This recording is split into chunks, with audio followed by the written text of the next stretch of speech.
Hey everyone, this podcast is for entertainment purposes only. Although I am a licensed clinician, I'm also just a person. I love to be able to be in my real life and speak from that point. And that's where this podcast is coming from. So enjoy.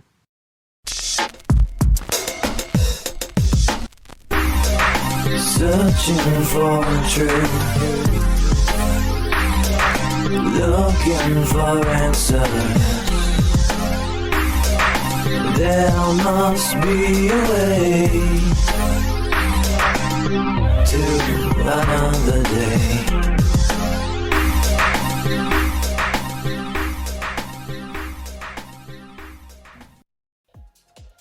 Hey, hey, hey. Yo, yo, yo. Welcome to Convenient Truth, episode 70. 70. 70. Well, it's kind of like a big episode. Well, 75, I guess. Five more, but... I mean, 100 is going to be huge. We gotta do something crazy. Crazy! Crazy for us is like, what?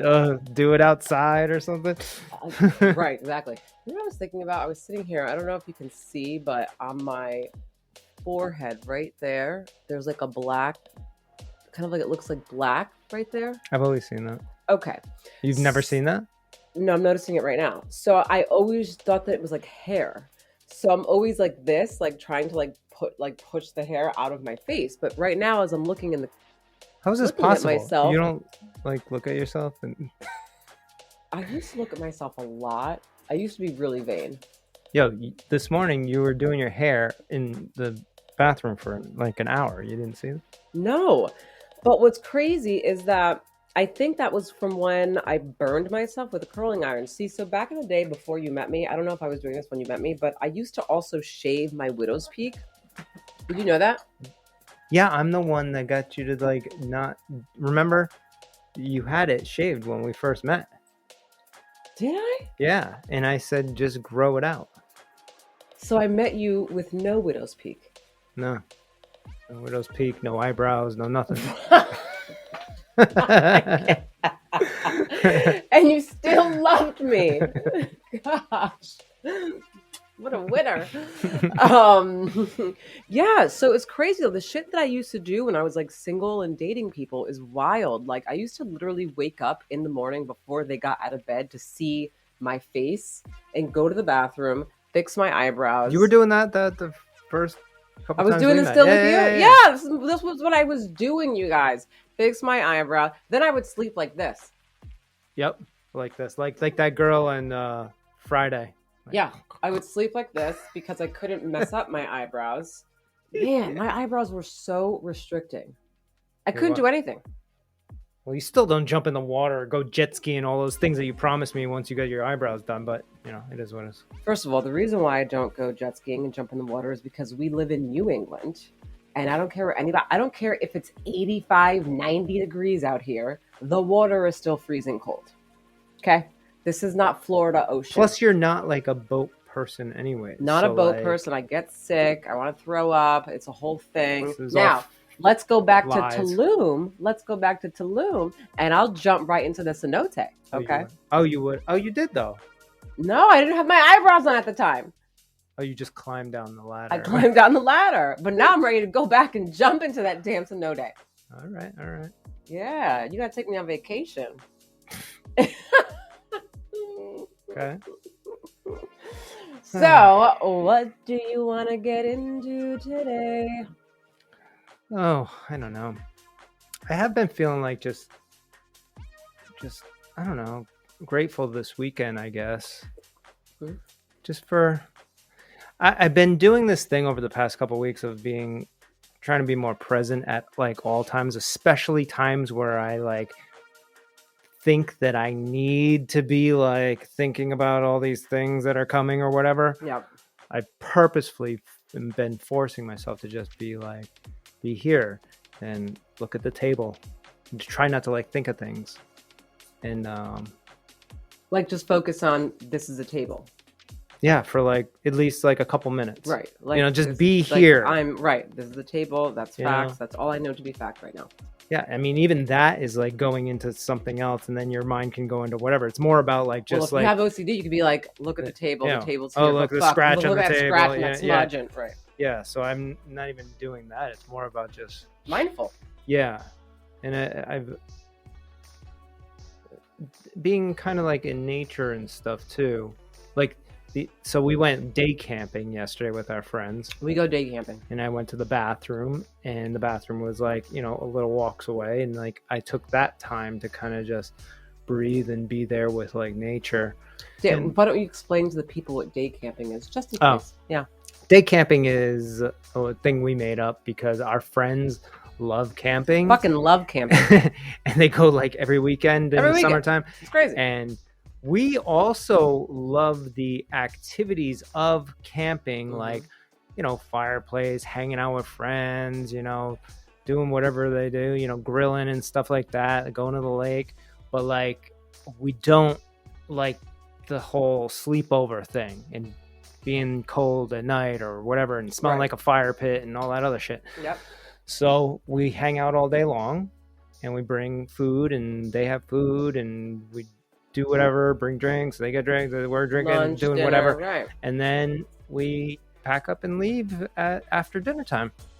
And then we get to sleep in our beds. We sleep in our beds at home. And take a shower and not smell like fire anymore. Yeah, and have a nice, comfy, warm bed. You guys, I was close. I will tell you. Like, I'm on this journey where I'm trying to flow, and I'll get into that. Like really trying to flow with things, flow with life. So a week leading up to this day camping trip, I was like, let's just go. Let's just stay the night, right? Was I not? Every day. I already know. I was like, let's just stay the night. It'll be an experience, which in my mind, when I was telling you that, I was really feeling that. I was like, this will be an experience. I'm trying to flow with just life and just do whatever, right? Like, and I'm like, it's going to be great. Soul's going to love it, right? And I feel like I almost had you. Yeah, there's a part of it. I probably maybe... I was almost going to just kind of give it and be like, okay, like I already know all the little detail things that you're going to start seeing when we're in it beforehand. Right. But I could just go to watch the show. But the problem with that show, like my show, the Aaliyah show, is that I was involved in it, and I already know that I don't want to do that. So that was my thing, and I'm like, maybe I guess I could push myself, but I really don't feel any need or pull or whatever to do that, unless it was like a situation where, I don't know, the car broke down or something. I wouldn't like fight it. I'd just be like, all right, we'll just crash here and figure it out in the morning or whatever, right? Right. But like, I'm not going to intentionally go into it because, I mean, I already know all the things that I don't want to do. So basically the day before we were going to go day camping, it hit me. Okay. Yeah, which I also knew that too. I knew that as well. I was just waiting for you to either like fully commit to it, and then I was gonna be like, okay, wow. I was just like thinking, like I was fine until I got my first migraine, like 2 days before that, and then I was like, okay, migraine, and then I got the second one, and then I was like, we're going camping, we're gonna stay the night, I'm gonna have to do my migraine medication plus all my CBD to go to sleep plus all my other vitamins plus it was like all, and then the list got so overwhelming that I was like, we just need to just go home. Yeah, no, I knew all those things, and I was just waiting to see whether you were going to like push past it and I couldn't flow on this one. I couldn't flow on this one. And then I also knew by like Wednesday, like there's no way we're doing this, right? Because Friday, I knew that you and I were going out on like a date night, and we ended up going to like this haunted house and Scary Acres for those of you in the New England area. Then I knew that the next morning we were going to have to go to the grocery store, do all this stuff, pack up the kid, and then go drive to the day camping thing. Then we were going to be there all day. Like, I was like, that's already in your mind. It's like, I'm doing a lot this weekend. So, so there was that part of it. Yeah. And then also then your whole period thing. And then my period, yeah. I was like, yeah, this is, Wasn't gonna happen. But hold on. Then the other part of it though was for the past week and a half or so, we told our friends that we would do it if if they would get the UFC fight out in the middle of nowhere with Wi-Fi and everything. And we get there and they fucking pulled it off. They had it. But I knew that Steve was going to be able to do that. So I was like, we got to let them know beforehand like that. We're really not. And I was like, I'm not telling them. So I had to like tell them the night before. And then, but they still did it and we had fun and they hooked it all up and it was nice. And like, great. You know, and then we left after dinner and sent pictures in our cozy home. Sorry, guys. So, quick question. Does everyone in New England, when they're talking about like even their own kid, I noticed this, like when people are talking about their own kid in New England, it's lots of like, they'll tell me a story and be like, yeah, so the kid. And in my mind, I'm like, the kid? Like, you mean your kid? So but they reference their kid as like, yeah, you know, the kid was there. And I'm like, the kid, like, it's such a weird way of referencing your own child. No, it's like, I'm going... Well, if you're talking to somebody else, right, and you're saying, and they're like, "Oh, what are you up to this weekend?" You say like, "Yeah, I don't know, hanging out with the kid. Me and the wife and the kid are going to wherever." Yeah, yeah. It's. I didn't know it was a New England thing. It is. I observe it all the time. I hear you guys when you speak, and I'm like, the kid. The kid and the wife. Because how I say it is just, I'll be with my daughter, my husband, because it's my daughter, my husband. It's the same thing. It's not, though. The kid sounds, I think, a lot more dismissive. Like, yeah, like that kid. I'll be with that kid over there. It's like, it's your kid. Like, but nobody up here thinks that, though. Nobody in New England thinks that. But when I'm speaking to you all in New England, I'm like, who's the kid? It's your fucking kid. You gave birth to this kid. Your husband shared in that process. It's your kid. It's not the kid. It's your kid. Well, that's very possessive. But it's also like, but it's very dismissive just to be like, yeah, so I'm with the kid. It's like the kid. Who's the kid? I don't know who's. I guess it the neighbor kid? Is it the kid down the street? Is it the? The best way to say it would be like, I'm going. You know, say your names, right? Wouldn't that be the best way? But if someone doesn't know your kids' names and they don't know who the fuck you're talking about, yeah, the wife. Yeah, my wife. The wife and the kid. My wife. Now it's like, you acknowledge, yes. I'm your wife, you're my husband, she's our daughter, we're a happy, great, loving family. Not like, yeah, I'm just hanging out with the husband. It's like, it just makes you this like, you. So we're literally talking about one word. There's the and the. Yes. It makes a huge difference. Maybe. Listen to other people speak who aren't from New England. I don't look that deep into it, you know. It's just like, okay, I understand. Like, okay, you're going somewhere with people. But I feel like that's a part of the culture out here if you think about it, right? Like, I feel like ever since you were a kid and ever since your dad was a kid, everybody was like, oh yeah, I'm hanging out with the kid later, hanging out with this guy later, blah blah blah. And that's like the culture of New England. So everyone just thinks it's like normal. I guess maybe right? this is one of those things that I just think is normal. I think another like, you know, common thing I find in New England is that the traditional New England culture, what I have found from working in this population, and it's very common, where it's like, okay, you're younger, your dad's at the bar, you know, you're calling the bar to basically ask the fucking bartender where your dad is. Then you have then when you're 9 years old, you got to walk to the bar to go get your dad in a blizzard. You know, it's just like a common thing. Yeah, you know, like. But it was fun. It was like a whole journey. And it was so fun getting my dad in the blizzard at the bar at 12 o'clock at night when I was 9. Those are the good memories that we have. It's wild. It is so wild, but it's so common to everyone. It's just like whatever. So the point I'm trying to make is that like this dismissiveness. There's a dismissiveness within just the culture. Like, I'm just gonna go to the bar while my kids are home doing I don't know what. 'Cause I'm at the bar, or I'm gonna go down to Louis and have some wings because this and that, or I'm gonna. But yeah, at the same time, New England culture is also so family oriented. It's interesting. Well, it's like interesting, it's like a known thing. That's why we can use the word the instead of my, because it's already a known thing that. Well, everybody out families here knows type. what the fuck that is. Yeah, right. But when you're talking, no, this is one of those things that you like grow up with out here, but then you like move to, I don't know, say like, I don't know, California or Texas or Florida or whatever, and So they're different. like, oh, huh? Yeah. And I'm like, what do you mean? What's the problem? Like, you don't get right? Yeah.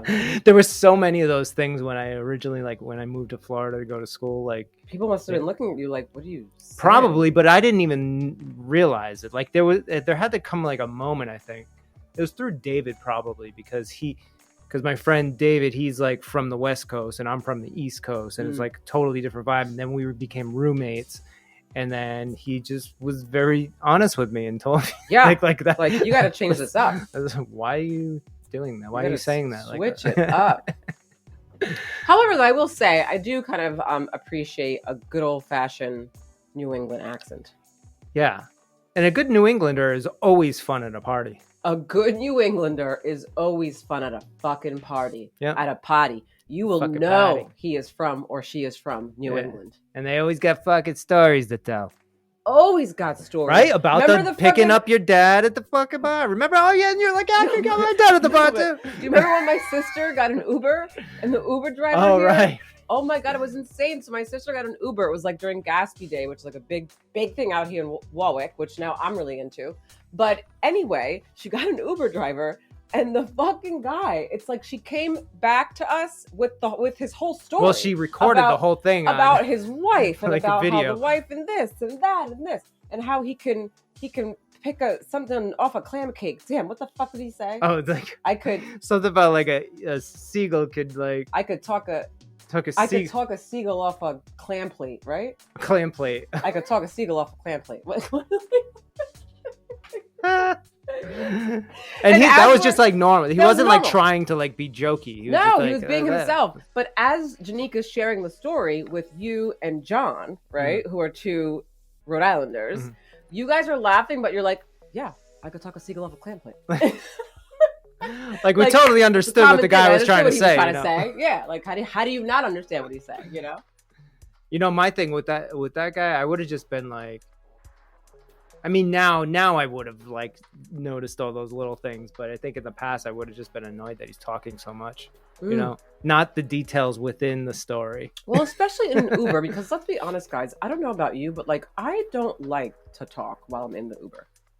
I usually do, actually. Really? Well, I don't know. It depends on the time. You know, sometimes it'll be like super early, and then I'm just like, whatever. But like, I don't know. I usually try to catch the guys. I'll be like, oh, it's a busy day today, and if he starts talking, then I'll start talking. But I won't even say anything if I don't want to talk. You know, they usually don't talk to me. Well, some of them do, and then they rope maybe you out in. here, I guess. Then they rope you in when you don't want to, because then it's like I feel bad if I don't engage in this conversation that I don't want to fucking have in any way, shape, or form. But I see it as like, you're sharing the space with this person for this time. Like, I mean, it's like Let's almost get intimate. Well, no, Let's it's just chat. almost like maybe there is something that's meant to be said in this time with this person that I'll probably never see again. I don't know. You don't know until you just start talking. I mean, most people, here's the other thing too, right? This is what I'm talking about with this, like being present, right?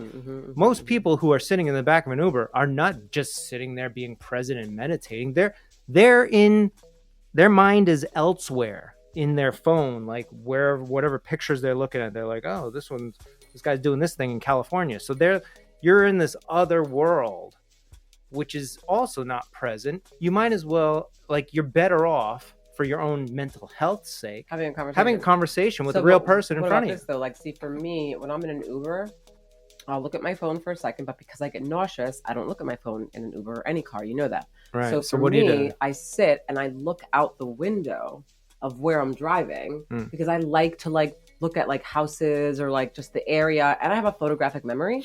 So I just like look at things, and then I just like enjoy the scenery, or I see something that I've never seen before, or if I'm in a new state, That's or nice. a new like, yeah, that's good. and I like doing that. I don't want to be bothered during that time.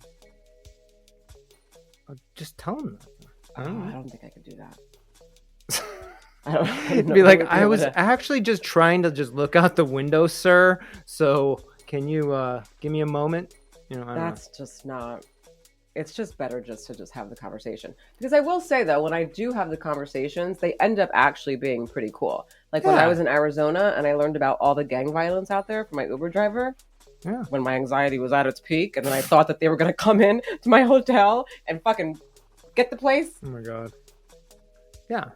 Also, I like to do that because it's like when you're going to a different place, if you're traveling like in a different town or something, like Yeah. you kind of get to know what's going on locally a little bit through that person, right? Yeah. Which I Yeah. do like. Or some cool restaurants or something like Yeah. that, or I don't know. So that's helpful. But I usually get into it with them. Like this last guy, where is it? That was like in Minnesota, I think. He and this was like an early morning one too. I don't even know how I got into it, but he was just talking about it. A lot of the times they end up getting into like what they want to do in life, and I don't know if that's because of the questions that I ask. Probably It's because the questions that you ask. because I'm just assuming like nobody is just like Uber driver is my career path for the rest of my life, right? It's usually like a temporary thing, or it's like or if you're younger, retired, or like yeah, or if it's something like that. But then you get to or you need extra money. Fuck it, I want Right. fucking money. But nobody's like this is like the end all. I want to be-all. grow up and be an Uber driver. Yeah, it's always Is that what like you're they saying? have. I'm interested in like understanding like where they are and like That where they're would trying be to go. okay if that was the case, though. What do you mean if that was okay? If someone's life ambition that's- was to be an Uber driver. Listen, that would be another interesting conversation, right? Like this is what you've been like if somebody was like, yeah, ever since I was like 16, this is what I wanted to do. So like I got this card and there's maybe, who knows? That would be a great conversation. So that's fine too. Yeah. And there's nothing wrong with it, but I mean, I just know that the majority of people like they do it just to kind of either get by or they're retired. And those are great stories too, because if they're retired, then they were doing something before, and then, or if they're doing it and then they're like stacking up money so they can put towards this other business or something, or they're just like young kids that don't know what they're doing yet. So this is what they're doing in the college, meantime, perfect for college. Yeah. They're interesting people, I always have like decent conversations with most of them. The ones that I don't like are the ones that like are like have one earbud in one ear and they're the phone is always they're fucking having a on, conversation while you're in there. right? And it's like quiet when you get in there and you kind of hear them say something. You're like, huh? And then talking to you. and then they just like have this other conversation in a different language or something. And you're like, okay. Always. And then or the ones that they have the other guy on like speakerphone, so you got to hear the other person talking the whole time. It's usually in a different language. Just so happens. I don't know. No. Yeah. Those ones are kind of like, all right, guy. Like, well, now I'm like looking at him from the back seat, like, yeah, like I'm only in here for 15 minutes. You thought that this was okay? Like in your mind, when you picked me up, you went into this car ride thinking to yourself, it is 100% okay to talk on the phone, on speaker, while I have a customer in the back seat. Well, I gotta say though, like we're stepping into their world. It's like this is like their house for the day. And maybe they're conducting business or doing other things. I don't know. I have no idea. But at least maybe say something. Be like, "Oh, sorry, I'm on the phone. I'll be off in a few minutes," or something like that. Something. Whatever. But they're fine. Bring it back to mindfulness. Bring it back to the campsite where you were being mindful. Mm-hmm. Yeah, so I just try my best. Yeah, you were gone for a long time. I thought you had like severe diarrhea or something. No, I was like, this guy but that was. I will say that's when like the stomach stuff started work. And I'm telling you, it's that sandwich. It was that sandwich, which was super delicious. But like, we don't know what was on it. It was so good. So good. But we're very like. I am fucked up today. We have to have the gluten-free, dairy-free. This had some like special sauce on it with like pickles. I don't know and, what like, was it. Right. Avocados, some other stuff. It was too much. But it was so good. This is gluten-free bread. This is my dinner. I'm not eating anything else. Yeah, that's like Pliables. yeah, sugar bowl. So fucking good though. If you guys have not been to Pliables, check them out. It's a good little snack, but I need to know how much sugar is in that bowl. It is kind of odd that they don't put that anywhere on the menu. Yeah, well, because nobody would fucking go there ever again. No, people would. Be like people 75 grams of sugar. People in the United States would be like, "Oh yeah, this is so good." No way. Knowing that it's 75 grams of sugar. No, yes, they would.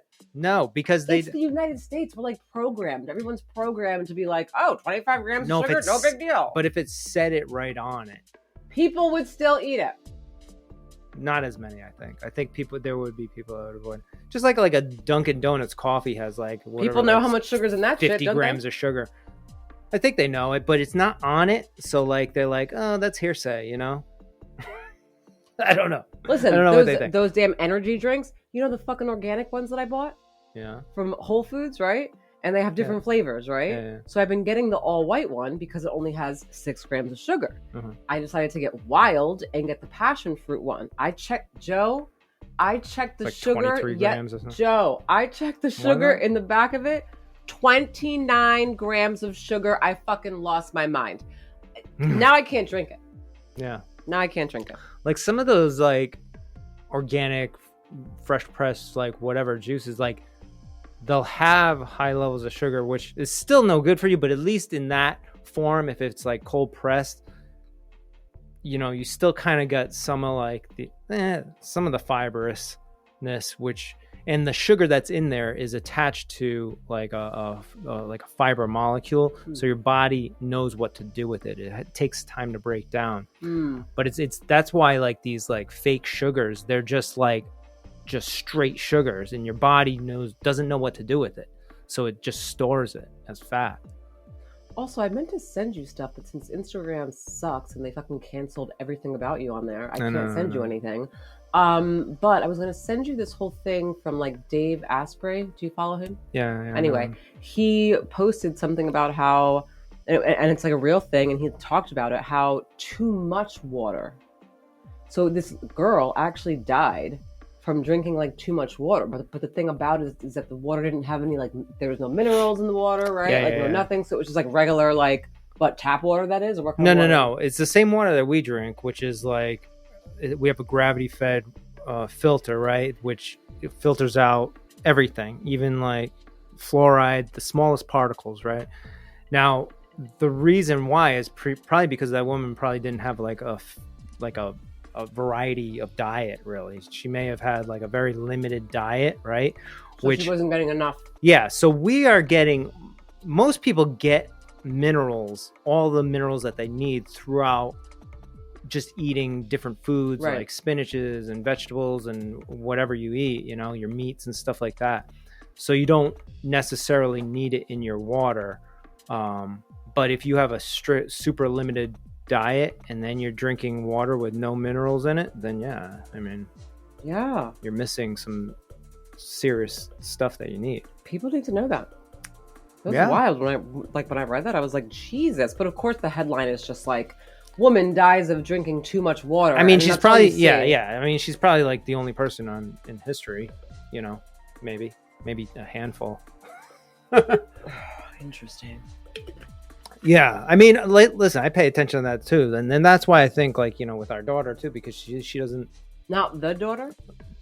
I'll say her name. I don't know what you. Not the kid. The kid. Yeah, she.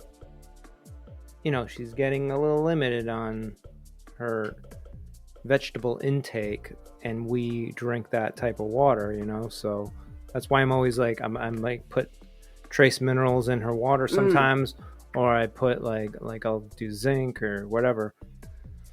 But it's good to get the whole like variety of trace minerals. But they actually have filters now that actually get everything out of it, and then it feeds in minerals afterwards. Oh, really? Yeah. Interesting. So I know that actually, you know what? Let's switch tunes. I was gonna actually ask you if we can talk about Will and Harper, but I know that you're so sick of me talking about it. Side note, if you have not seen the documentary Will and Harper, please watch it. I'm absolutely obsessed with it. It hit me so hard. I gained so much insight. It blew my mind on such a deeper level of life. Anyway, if you're looking for something like that, watch Will and Harper because it's beautiful. But why don't we talk about Reiki? Okay. Yeah. You know, well, you can go ahead and talk first, and then I'll tell you my thoughts on it. On Reiki? Yeah. Okay. So basically at our practice, Infused with Love Therapy, what we're wanting to do is really combine the spiritual with the clinical. I think we talked about this in episode 69 actually. How, there are some people in the world who I believe that, clinical and only focusing on clinical is enough for them. And it can get you to really great, healthy places in life. And then I think there are just some people who do the clinical, but who may need a little more than that, who need a deeper spiritual connection, and, revelation, whatever you want to call it, along with the clinical. So in our practice, actually outside of our practice prior to this, I've worked with so many people on a clinical level. And as I was working with them, they also had like shamans they were working with, or like doing Reiki or other like energy things on the side. And when they would come in and tell me about their sessions with their shamans, I'm listening to them and I'm like, yo, we just talked about this like last week. Like, this is the same exact thing that I said to you, just in a different language, right? So they'll come into session like weeks later after we've talked about this whole thing, right? They've been resistant. I've been like, hey, it's this. They're like, no, right? And I'm like, okay, right? Weeks later, months later, even, right? They'll come back in and they're like, Aaliyah, I just realized that it's been me all the time. And I'm like, so now I'm sitting there mind blown because I'm like, yo, we've been talking about this shit and I've been telling you this for months. Hold on. First though, you realize this is you too, right? Like since the day I met you, I was saying that, and then you had to go through this experience and you did the same thing. So this one patient specifically, she was doing that with me, and I would sit there being like, oh my God, like why? But it took the shaman to say the same thing I was saying, just in a different way for her to understand. So one day we're in session and she says something else that I already told her, but as it's a brand new thing, right? And she's like, yeah, so this, that. And I start laughing and I'm like, we talked about this like months ago, right? And she's like, I mean, yeah, but like, but like it was just like said differently. And I'm like, I get it. But then what I realized was that's okay, because it is about how people say things, right? Like everyone's brain hears what it wants to hear in that moment. And I think a lot of it is based on how it's being said and where your brain's at and how willing you are in that moment to take the information, right? So it could just be that, right, I was telling her all of this and challenging her with all of this, but she just wasn't. But then here the shaman comes, says the same thing I'm saying, but just something she says or how she says it just connects and makes sense, right? Yeah, I mean, that's just with anything. Like, that's why there's different therapists. Like, that's why people go to different people. That's why Jay, your friend Jay, could tell me things that I get. Yeah. Meanwhile, you've been telling it to me and I won't do it. Right. Yep. So that I understand. So anyway, what it led me to was this thought of like, the spiritual and the clinical need to be together. I mean, in my mind, I think that's what makes sense. I think that's what's like the strongest shift in mindset, in self-awareness, in everything. So that's what we're bringing. Anyway, on my journey of self-discovery and just spirituality, I went to Reiki for the first time in June. And I went with, I hope I pronounce her last name right, because I've never asked her how you pronounce her last name. But DiBiase. Is it DiBiase? Yeah. So Carrie DiBiase, she is a phenomenal, beautiful, mind-blowing, heartwarming, spiritually connected just amazing human being. And I'm like picky about people, like especially when it comes to stuff like that, like clinical stuff or healing work. I'm really picky. But she blew me out of the water. So I went to her, and I went to her at a time in my life in June when I had insomnia. So I was not sleeping. It was like months of just like not slept. It felt like months. It was probably just like a month or something like It was that. a few weeks. Yeah, it Maybe felt a like month. Maybe it about felt a like month, it yeah. was ages. Okay, but I wasn't sleeping. Ali is the worst on like timing, by the way. Like, I was it's like, we've been doing this for like 3 years. 3 months maybe. So I wasn't sleeping at all, and it got bad. Like I will say, at that time in my life, was bad, yeah. I've never experienced anything like that before. For those of you who have sleep issues, I completely hear you. I completely understand. I completely know how it feels when it totally just shifts your mood and your mindset. You can have the strongest, healthiest mindset ever, but you have no sleep for a week. Oh yeah. It's a wrap. And then you like start kind of your immune system kind of starts shutting down too, and you start feeling sick even. God, it was wild. So I was experiencing so many things. It was like OCD was in there and anxiety was in there so bad. And then depression came in, and I was like, I just want someone to literally just turn my brain off. I don't care how you do it. I don't care what form it's done in. Just turn it the fuck off so I can actually go to sleep. Like that's how bad, like it was bad. And so when I went to her, I saw her like, I was just like in full blown surrender, like just anything, like at this point. And from the time that I walked in, she had a picture for me, a drawing for me, which was right spot on. It was like a drawing of like this like thing that was like ascending and like going up into like the universe, and then all these other things around it that were like transforming and shifting into something else. And when I saw it, I was like, oh my God, this is like what I feel like right now. Because in this stage of insomnia, I honestly felt like I knew the universe had a path for me, and I knew that this was just a part of the path. I didn't really know what at that point, but I knew that it was something was shifting, So anyway, she did that. Then we did cards. It was great. Everything was on point. So then we go on the table, and she starts doing, the energy work with all my chakras. And, she starts up here with your crown chakra. And as my eyes are closed, I see like purple. I see lots of indigo, which is your crown chakra. I saw lots of like blues. And then I saw, eventually started seeing lots of like white light.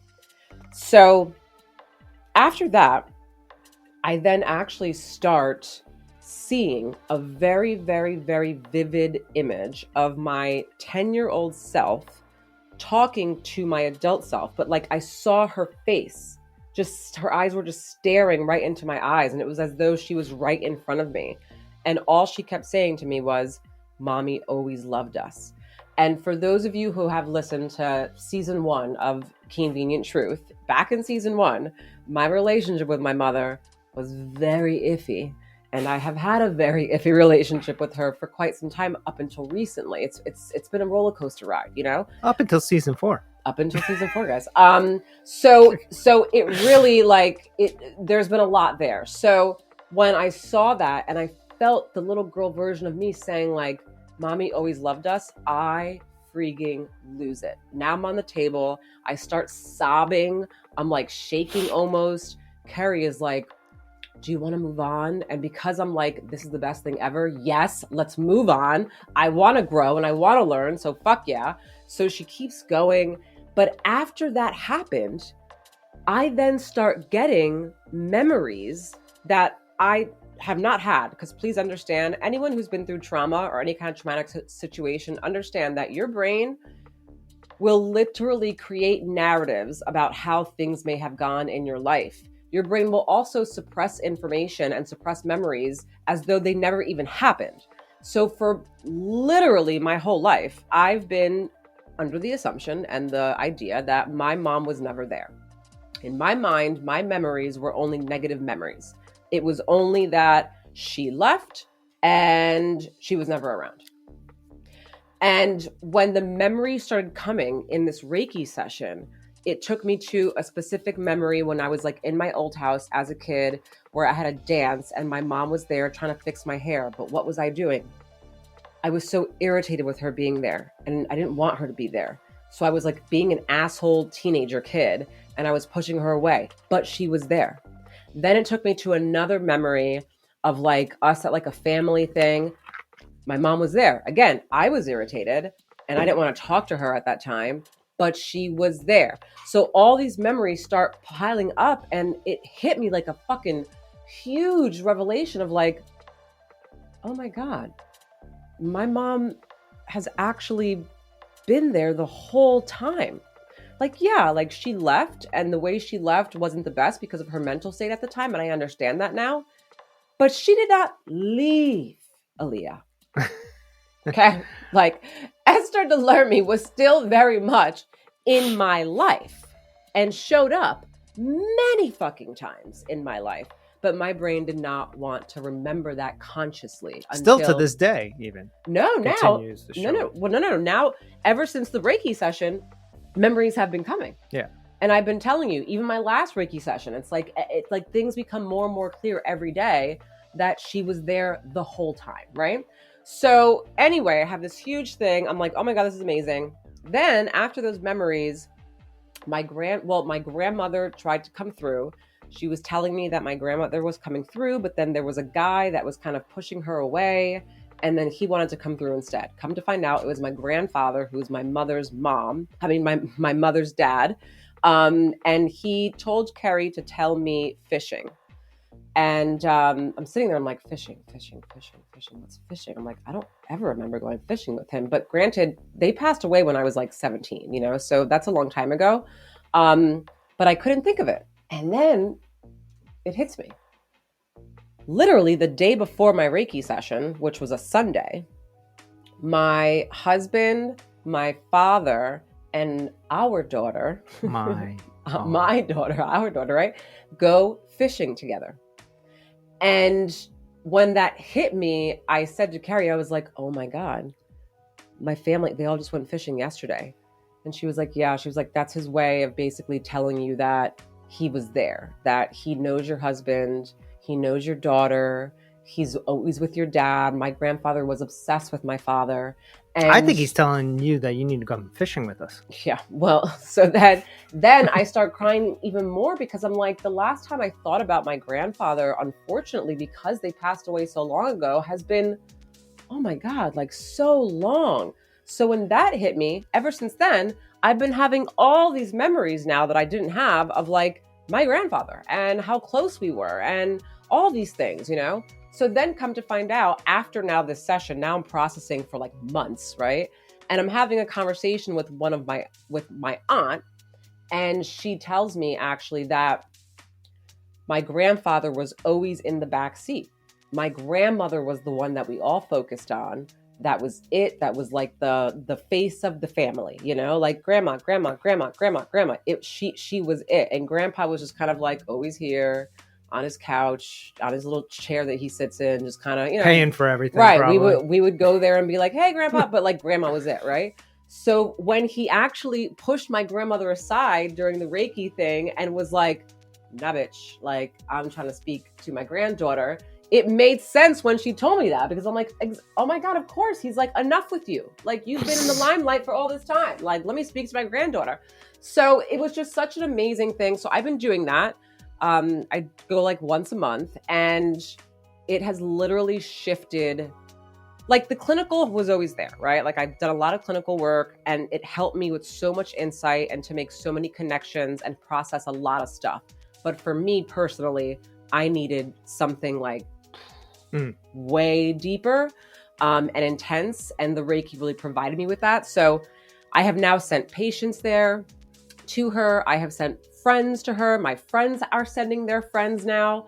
And there's not one person that comes back with anything less than what I just said, So it's really amazing. I highly, the website is a peace-filled soul, SOUL.com. A peacefilledsoul.com. That is where you can contact Carrie for anybody in the Rhode Island or Connecticut or Massachusetts area, actually, because we're not far.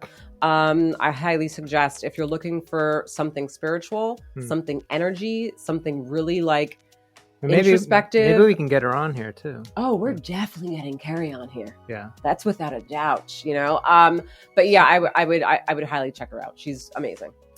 Yeah. So I was actually thinking about this the other day, and because I was doing my buddy Jay's numerology, right? He's very self-aware, and I feel as though I am as well, and Carrie is as well, right? So I went to Reiki with Carrie. I thought it was amazing, right? But I think I didn't get this because I've already. Well, it was different. Yeah, you addressed a lot of this core stuff. So for you, it was a different experience. In fact, I come more from, I guess, more of the spiritual side, and I'm learning more about the clinical stuff as we go along here, Yeah, it's amazing stuff, and all these things, whether it's Reiki, numerology, astrology, all of that, these are all paths to the same place of where we're all trying to be is love, compassion, understanding each other, communication.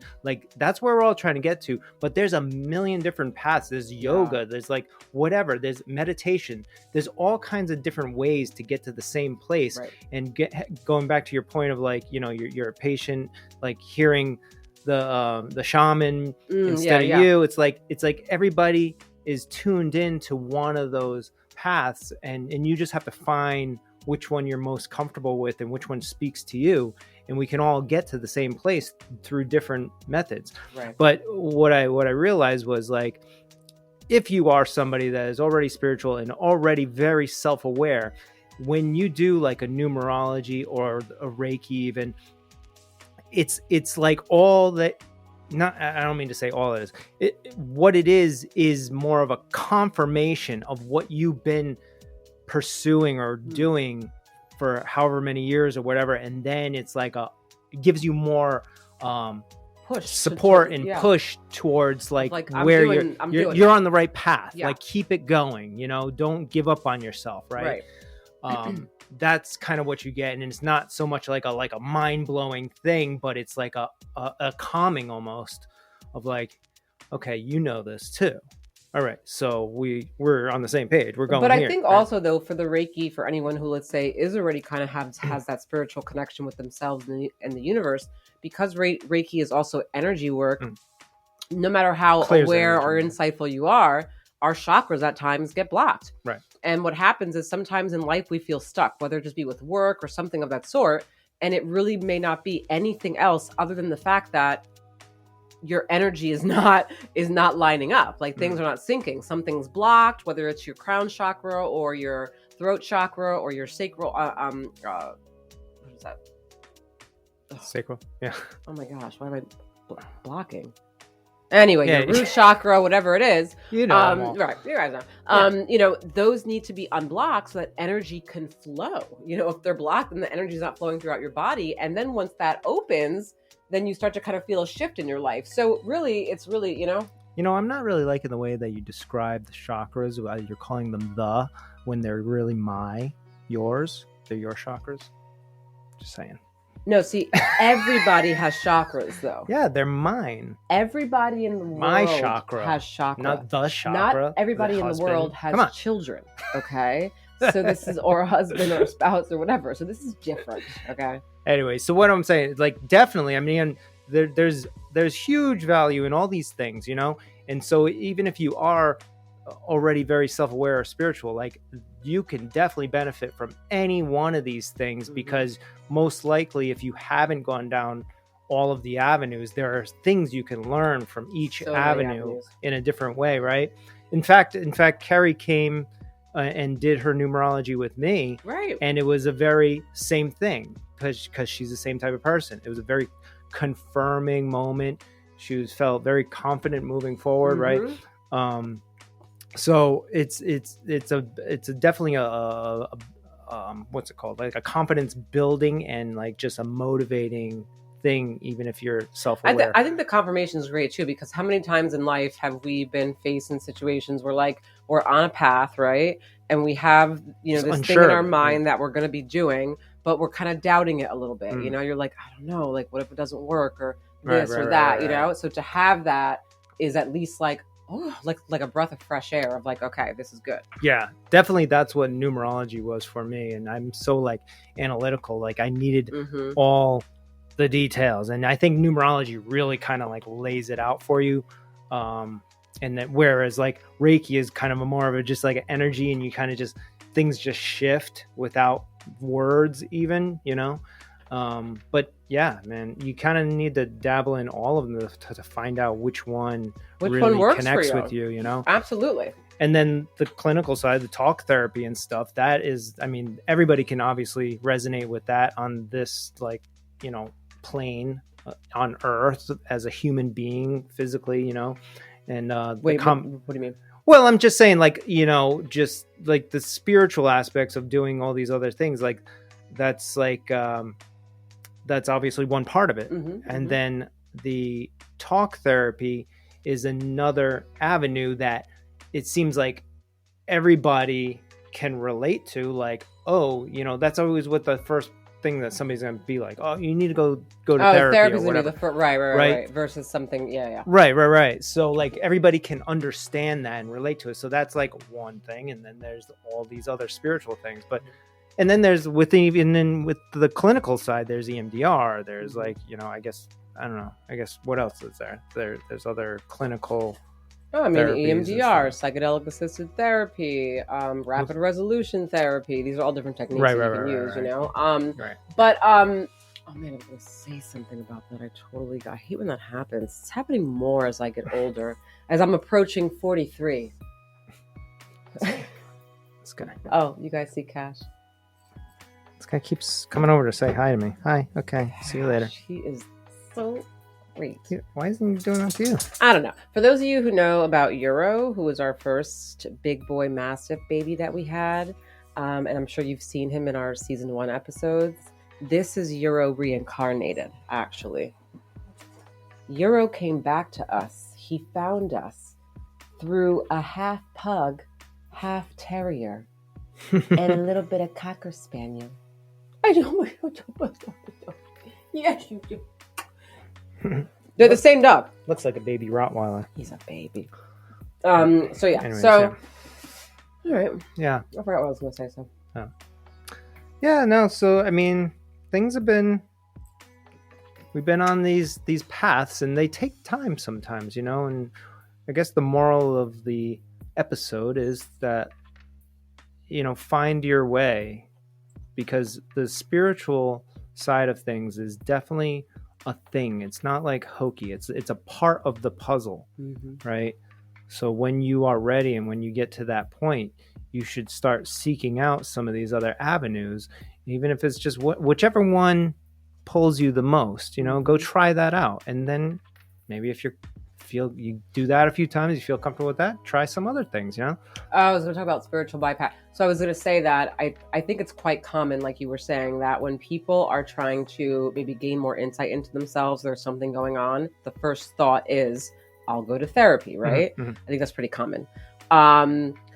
What can happen, though, for people who, let's say, his first thought is, I'm going to work on the spiritual, is if you are finding that you have only been focusing on the spiritual and you have not done any clinical, now you're doing something called spiritual bypassing, which means that you're trying to still avoid addressing deeper things that need to be addressed on a whole other level through just spiritual stuff, which is great, but you're going to be missing a really big piece. And so some people will avoid that by just tapping only into the spiritual and not into the clinical.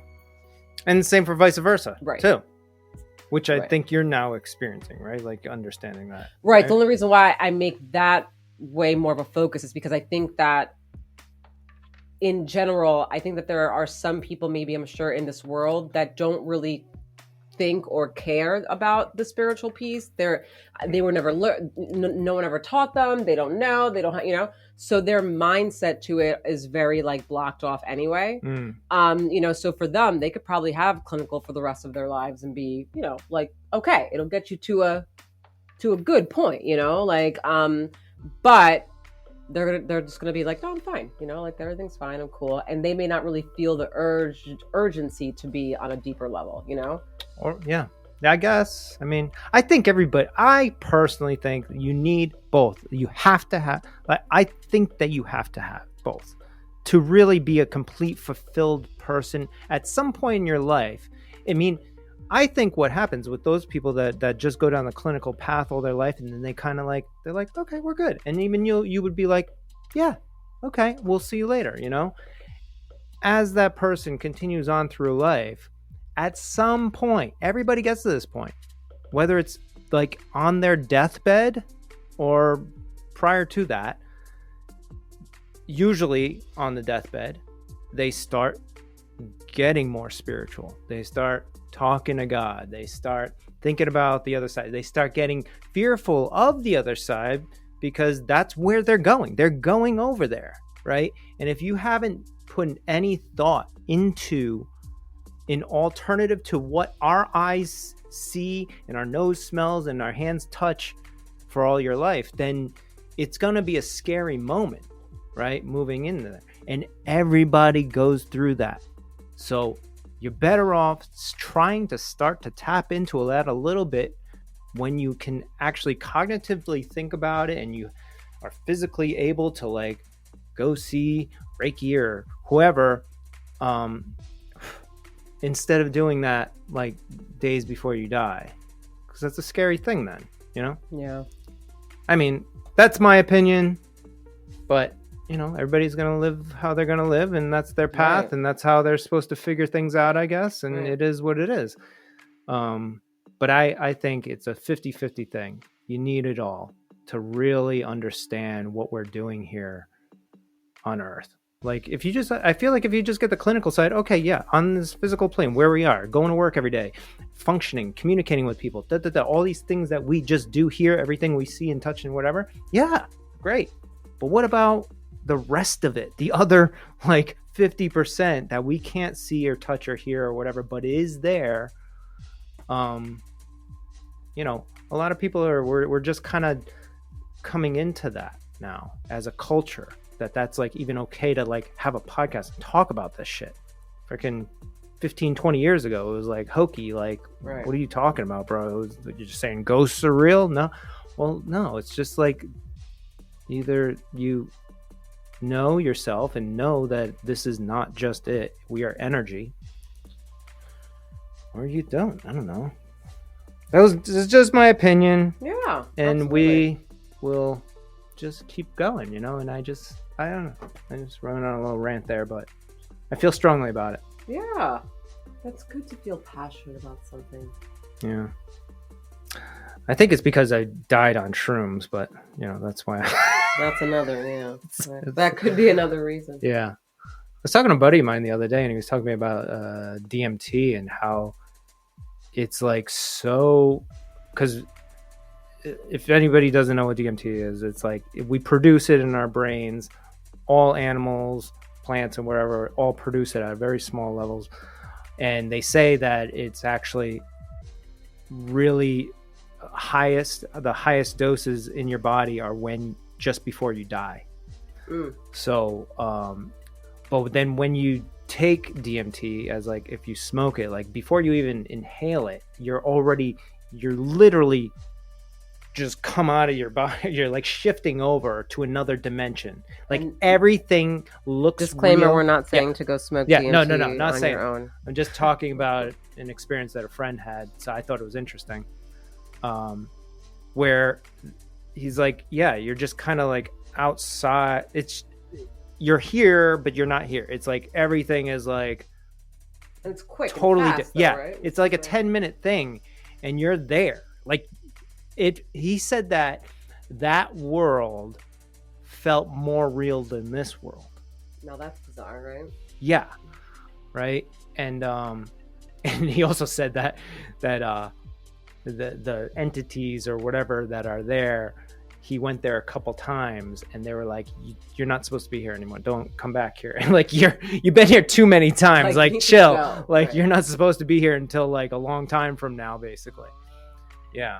And then everybody that I've heard talk about DMT, they all talk about these same like similar kind of like entities that are there. That's kind of weird because they're all kind of, anybody that does this, they're seeing the same similar things. Weird. That's interesting. But I can't imagine like taking something and just really thinking like everything is like really more real than this table. That's crazy. I mean, I guess I've been there because I could see in that kind of situation, I could see you not wanting to come back then, right? Especially if everything's so real where you just went to. Like, I'd be like, wait, is this where I'm supposed to be? You know, like, yeah, really kind of gets you thinking. And maybe what it is just like chemical reaction within you that's actually showing you what is literally right in front of our face right now, but we can't see it with our senses. Right. You know? Yeah. I mean, I've kind of like gone there with like acid or shrooms back in the day or whatever, but I always like knew to tell myself, I was like, this is not real. This freaking Mickey Mouse that's dancing around in front of me is not real. And then you'd go like this and it's like, yeah, I mean, it's I not feel like, there. Yeah. So it's so different because, right. Well, it's different then because that's like a hallucination, but you know, I mean, I guess what he's experienced, I guess was a hallucination, but at the same time, I don't know. You don't know. I don't know. Yeah, you don't know. Like, why would the human body produce this, right? Why is it so readily available, like in all kinds of animals and plants and stuff like that? And then it's like most produced when you die, like just before you die. Like they've tested like thousands of people, like just before they die or just after they die, I think. And their levels of DMT spike. I'm really fascinated, and then we can't go into this because we do have to make dinner for our child. For the kid. The kid needs to eat. But I've always been so fascinated about like, there's a documentary, I think it's on Netflix right now, and I think it gets into talking to people who actually were going to die. And they are all talking about what they saw right before they like died, you know, or they actually died and then came back. Kind of what it was. And they all talked about it, and it was like the same type of stuff. It's and the it's light like people and stuff, from like all these different states and countries and everything. And I am fascinated by that. Remember that movie with oh my God, what is his name? He was in the Lost Boys. In the Lost Boys? Yeah, that old movie with the vampires.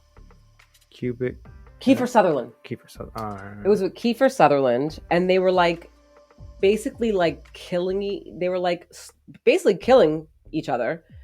And then they had you like tied up to all these things so that you can like take data and kind of find out like what was going on like when you were dead. And then they brought you back. But what the F was that movie called? I don't know.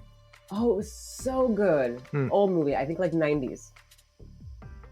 No idea. I probably saw it though. Someone who's going to watch this is going to know. If you do, DM Convenient Truth. Yeah. And then there's another documentary about DMT, the spirit molecule. There's also the book about that actually. Yeah. They call it the spirit molecule because it's a molecule within everything. Like it's there. Some comedian made a joke. It was like everybody's holding an illegal drug that is produced in our body. Right.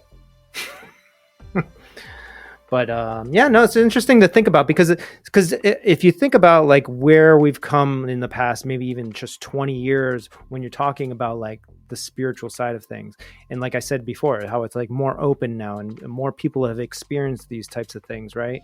And we can talk about it.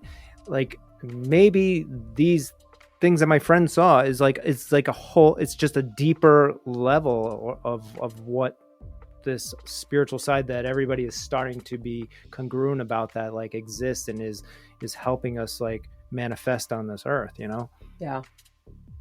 And I think we're just getting into that. We're going into the Aquarius. This is the sign of the Aquarius right now, which is an opening, spiritual opening. Man, I feel open. Yeah. I mean, I don't know how long that goes on for, but it's like hundreds of years. It's just until we get into the next astrology symbol. I can't wait to talk to you all after I've done my ayahuasca.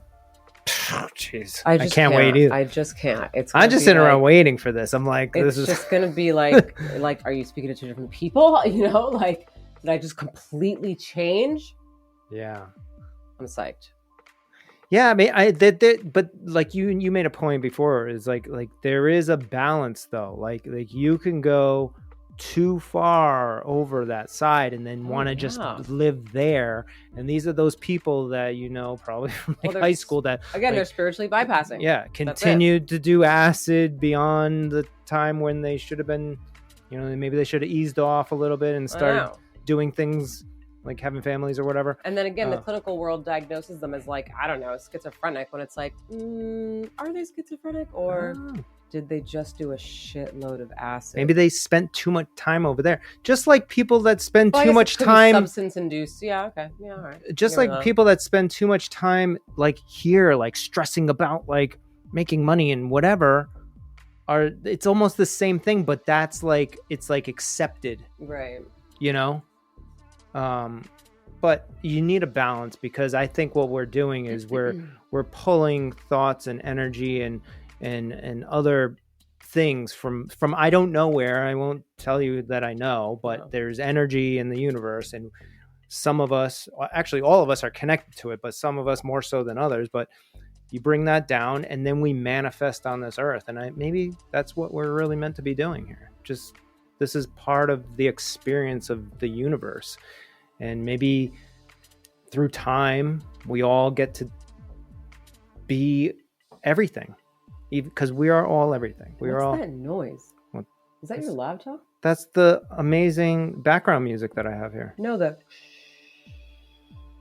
the laptop, yeah. Jeez Louise. It's working hard to process all this spiritual information that we're talking about. All right, we have to get going, but I just want so do you know that Soul says our kid, or the Soul says the kid that she's so like when we're in the car, if like a song comes on or like I skipped it and she want to hear it or something like that, she'll go, "Oh, biscuits."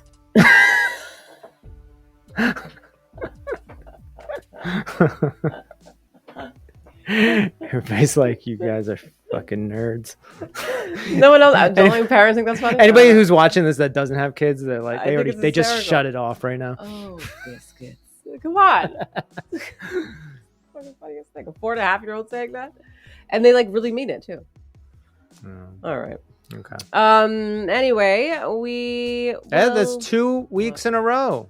Congratulations, Leah. Yeah, because I'm on a journey and a path of consistency. We've already talked about this. You guys are literally on the journey with me. Mm-hmm. It is great. And as a human being, I feel like all of our challenges have to be like consistency, right? Like as just human beings in general. And I am really dedicating myself to being consistent in my life. I think so far I've done a good job, and I just feel better all around. It's good. Yeah. Yeah. That is a good point. You just, if you're out there, you're trying to get something started or whatever, just be consistent with it. Just start, even if it's a little thing. And start with one thing if you're trying to work on that. Don't be like, I'm going to do this, that. Don't set yourself up for failure. Focus and consistency. Yeah. All right, guys. We'll see you next week. See you later. I'll make your noise because we didn't make it at the beginning. Ba, ba, ba, ba. That one? Oh, that was kind of like lame. Ba, ba, ba, ba. Yeah, you got to do it at the beginning because you get really excited when it first comes. Rewind. Oh my god. All right, anyway. All right, see you later. Bye.